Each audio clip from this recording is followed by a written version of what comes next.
20 రోజుల నుంచి నా చెల్లెలు, నా తమ్ముడు, నా అన్నలు, నా అక్కలందరూ కలిసి ఈ పని పెద్దగా 2 వచ్చేది మాత్రం తక్కువ జీతం వస్తుంది. పని ఏమో ఎక్కువైంది, పని ఏమాత్రం జీతం ఏమో తక్కువైంది, బట్టలు కష్టమైంది, పిల్లలు చదువుకోవడం కష్టమైంది. అందుకోసం పోయినసారి ఆ దుర్మార్గ కేసీఆర్ ప్రభుత్వం కూడా సమ్మె చేసిన సందర్భంలో సమస్య పరిష్కారం అనుకున్న సందర్భంలో గెలవాలని ఎలక్షన్ కూడా సిద్ధాలి. అందుకోసం ఆనాడు బంద్ చేసుకున్నావు.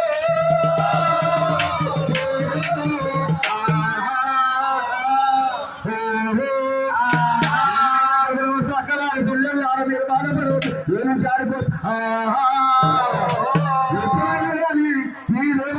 ముఖ్యమంత్రి ప్రభుత్వంలో ఆయన మన సమస్య పరిష్కారం కావాలని, మన న్యాయమైన డిమాండ్లు పరిష్కారం కావాలి, మన విద్య ఉద్యోగం చేయాలని మన సమ్మె చేస్తున్నాము.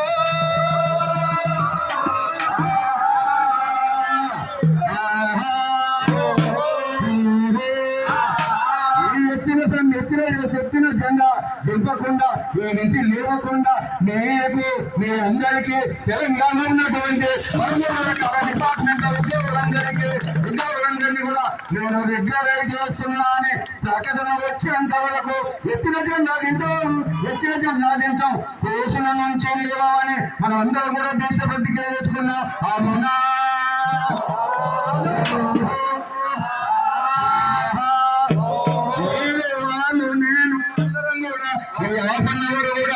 తొలగించాలి.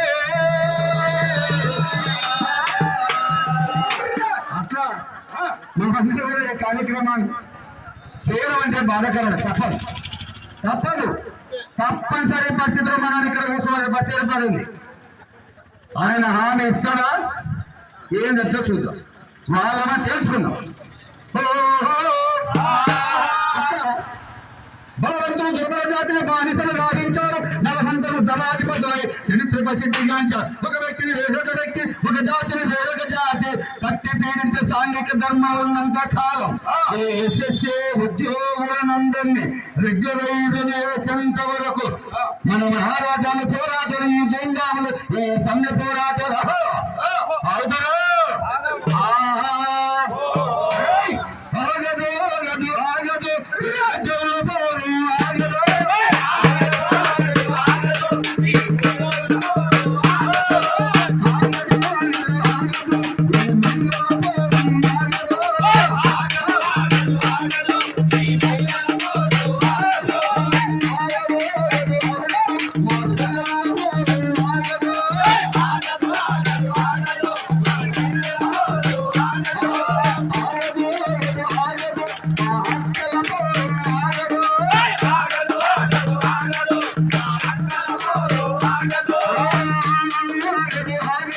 Let's go.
మన న్యాయమైన పోరాటం కోసం జానల కడుపు కోసం అనేక ఇబ్బందులు పడుకుంటా మనం అందరం కూడా 16 రోజులు అయిపోయిన 17వ రోజు పాలమూరు పట్టణ కేంద్రంలో మన నిరసన వ్యక్తం చేస్తున్నాము.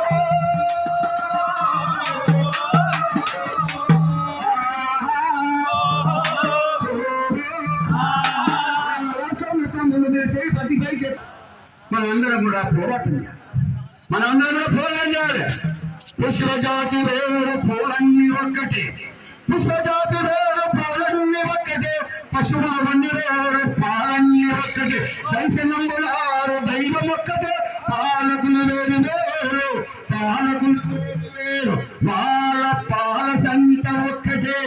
ఎస్ఎస్ఏ ఉద్యోగులను ఎస్ఎస్ఏ ఉద్యోగులను అణిచివేయాలని ధ్యేయం ఒక్కటే, అణిచివేయాలని వాని ధ్యేయం ఒక్కటే. అయినా మనం అనిస్తామా? వాడు అనిస్తే మనం అణిగిపోతామా? ఏం చేస్తాం? తగ్గేదే